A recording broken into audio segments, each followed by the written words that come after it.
Martha Jenkins had lived her entire life in the small Texas town of Dry Creek, a place where time moved slower than the rest of the world. The town was known for its dust storms, cattle auctions, and the same families that had been there for generations. At 60 years old, Martha was one of those familiar faces that everyone knew but hardly anyone truly noticed. She had been the daughter who stayed behind, the woman who cared for her aging parents while her siblings married, moved, and started families of their own. Now, after the deaths of her mother and father, the farmhouse felt more like a tomb than a home, every creak of the wooden floors echoing her loneliness. She had no children, no husband, and no stories of romance to carry with her. She was, by every measure, a woman forgotten by time. Her life had been quiet not by accident, but by choice she never dared to change. Martha had been raised under strict Baptist traditions, and her mother had instilled in her the notion that a woman's purity was something to be guarded fiercely. Decades had passed, suitors had come and gone, and yet she had never given herself to anyone. At first, it had been out of fear of disappointing her parents. Later, it became a habit of waiting, as though some perfect man would appear to sweep her into a safe kind of love. But perfect never came, and the years piled on top of her like heavy stones. Now she was 60, and her secret was not only a burden but also a source of deep shame. She had lived life untouched, unkissed, unchosen, and she wondered if perhaps God had intended her to live and die unseen. The county fair was the one time of year when Dry Creek seemed alive. Bright lights, rodeo competitions, children running with cotton candy in their hands, and music from the local band filled the town square. Martha, dressed in her best faded dress and her mother's old pearl earrings, walked through the fairgrounds with a sense of determination she had not felt in years. She didn't come for the food or the games. She came because something in her heart whispered that change was still possible, even at 60. As she wandered past the rodeo arena, she saw him, Caleb Turner, sitting alone on a bench, his cowboy hat tilted low, his broad shoulders hunched as though the world had pressed him down into himself. His boots were scuffed, his shirt worn, and there was a kind of sadness in the way he stared at the dirt.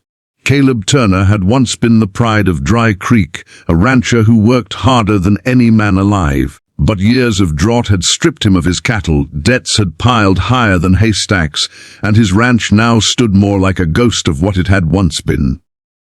At 62, he was a man weathered not only by sun and storms but by failure. Martha had seen him before at the feed store and the post office, but she had never spoken more than a polite, "Good morning." Tonight, something stirred in her chest as she looked at him, and knowing that he too was alone, carrying burdens no one else cared to see. Perhaps it was loneliness calling to loneliness, or perhaps it was desperation pushing her forward, but Martha decided in that moment that she would not remain silent. Her heart pounded as she approached the bench. She clutched her small handbag tightly, afraid that if she didn't hold on to something she might collapse under the weight of her own courage. Caleb looked up, his eyes narrowing as he tried to place her face. "Even, ma'am," he muttered, tipping his hat slightly. Martha swallowed hard, her throat dry as sand, but she forced the words out. "Sir, forgive me if this seems strange, but I need to tell you something." He frowned, puzzled but polite. "All right," he said slowly. And then, before her mind could stop her, the words rushed out of her mouth, words she had held back for decades. "I'm 60 years old. I've never married, never been with a man, not once. I've waited all my life, and I'm tired of waiting. Please, marry me." The silence that followed was unbearable. Caleb stared at her as though she had just confessed to being from another world. His brow furrowed, and then he gave a rough, almost bitter laugh. "Lady, I've lost near everything I owned. I got nothing but debts, a half-dead ranch, and a tired horse. I ain't the man to fix anyone's life, much less give 'em dreams." Martha's face flushed red, but she didn't retreat. Instead, she leaned forward, her voice trembling but steady. "I don't need riches. I don't need land or cattle.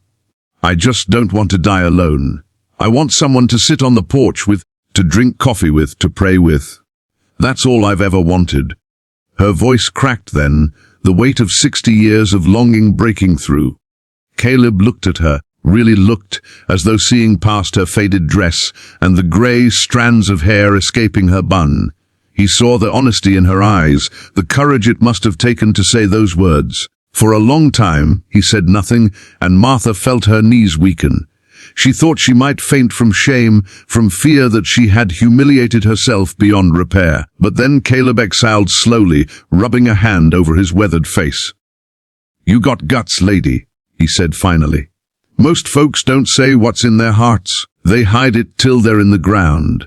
He gave another low chuckle, softer this time, and shook his head. But marriage. Just like that. The night around them carried on, children laughing, the rodeo announcer shouting, but Martha and Caleb seemed suspended in a world of their own. She nodded firmly, though tears burned her eyes. Yes, just like that. Life's too short to keep waiting for perfect.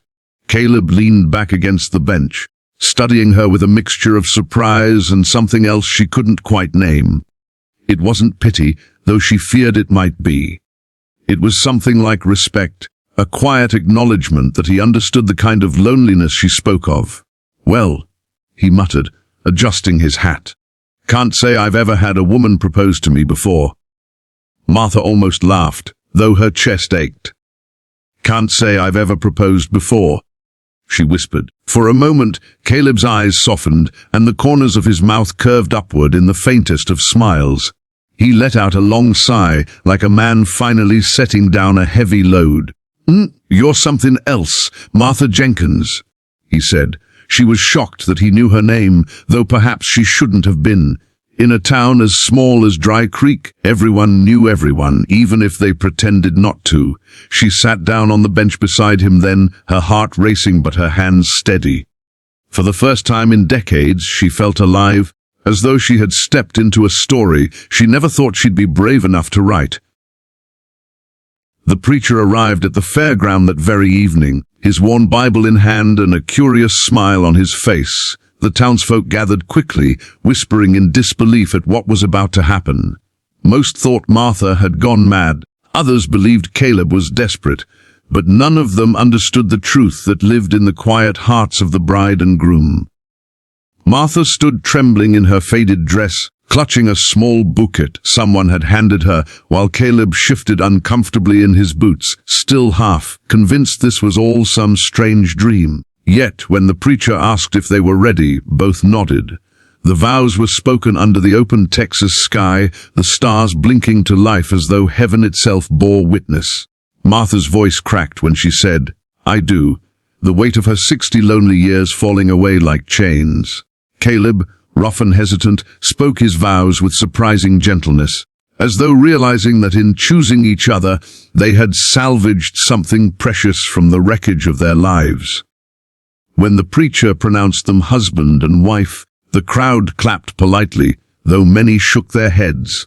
Martha didn't care. She felt her hand in Caleb's closed one and knew she had finally crossed into a new chapter. Their first night together was awkward, filled with laughter that masked nerves and tenderness that came slower than either expected.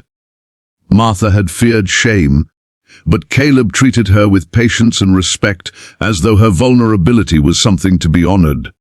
In the quiet of the farmhouse, with the smell of cedar wood drifting through the window, they discovered a comfort that had nothing to do with passion and everything to do with belonging. For the first time in her life, Martha lay in bed without feeling the sting of emptiness. She had a partner now, someone breathing beside her, someone who whispered, "You're not alone anymore." The next morning, sunlight spilled across the Jenkins farmhouse, now their shared home. Martha brewed coffee in the same old pot her mother had used for years, and Caleb sat at the kitchen table strumming his guitar softly, a tune that filled the room with a sense of peace. It was a simple scene, but to Martha it felt miraculous. She no longer moved through silence. She had a man humming in her kitchen, and she had a reason to cook more than one plate of food. Caleb thanked her after every meal, tipping his hat even indoors, as though she were giving him more than just food. Life, however, was far from easy.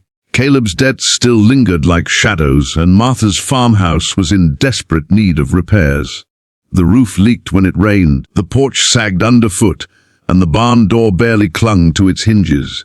But they faced it together.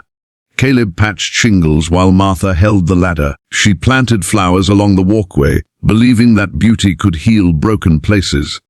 Neighbors watched in amusement, some even pity, but soon they began to see a change in the couple.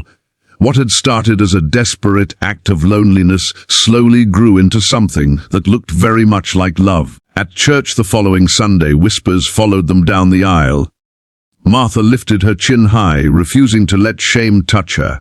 Caleb walked with quiet pride, his hat in his hands, his steps steady beside hers. The congregation was curious, even judgmental, but Martha noticed the glimmer of envy in some eyes. Many women her age sat alone in pews, widowed or abandoned, and she could feel their longing.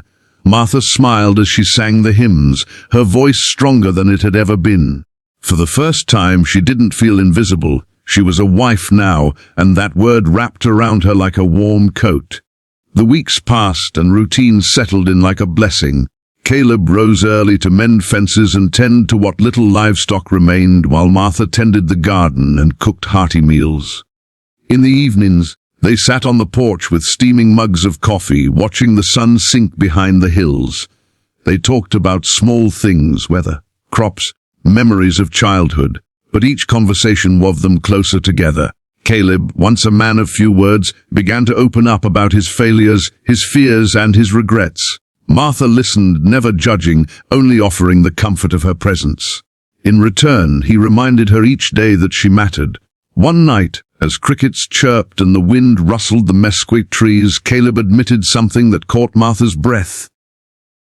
"I thought my life was over," he said, staring out at the dark horizon. "I thought I'd just fade away, a broke old cowboy nobody remembered. But you gave me something I didn't know I was still allowed to have." Martha touched his hand gently, her heart swelling. "And what's that?" she asked. Caleb turned to her, his eyes soft beneath the brim of his hat. "Hope." The word lingered between them, simple yet profound, and Martha knew then that their union was not born of desperation but of divine timing. As seasons shifted, so did the depth of their relationship. Autumn brought cooler air and golden leaves, and with it came small-town acceptance. People who once mocked began to greet them with respect. Caleb found odd jobs to ease his debts, fixing tractors, hauling hay, even singing at the saloon on Saturday nights. Martha often sat in the corner, her face glowing with pride as she watched her husband strum his guitar. Townsfolk began to see them not as a strange pair, but as proof that love could bloom even in unlikely soil. Martha learned to ignore the few who still whispered, focusing instead on the joy of belonging. There were struggles, of course. Money remained tight, and there were nights when Caleb returned weary and defeated, muttering that maybe he had made a mistake. Martha would silence him with a touch, reminding him that the only mistake would have been facing the end of life alone. She reminded him that they had laughter now, shared prayers, and warm meals that meant more than riches. He would smile then, kissing her forehead, and the weight on his shoulders would lighten. Their bond grew stronger not in the easy moments, but in the ones where everything seemed fragile. Together, they learned resilience. Winter came harsh that year, snow dusting the Texas plains and freezing the old farmhouse pipes. Caleb chopped wood until his back ached, while Martha wrapped quilts around every corner of the house. They endured the cold by huddling near the fireplace, telling stories, and sometimes simply sitting in silence, content in each other's company. Martha thought of the years she had spent alone in this same house, shivering not from weather but from emptiness. Now even in the coldest nights, she felt warmth. She realized that true marriage was less about grand romance and more about facing storms side by side. Spring arrived with wildflowers carpeting the fields, and with it came renewal. Martha began teaching Caleb how to read recipes from her mother's cookbook, and he surprised her by enjoying the challenge. He, in turn, taught her to ride his old horse, laughing when she clung too tightly to the reins. These small adventures stitched their lives together, creating memories that would outlast the hardships. Martha often paused in the middle of chores, watching him repair a gate or sing softly while polishing his boots, and she marveled at how life had changed. She had asked for companionship, but what she had received was so much more. One warm evening, nearly a year after their wedding, Martha stood on the porch watching the sunset with Caleb at her side.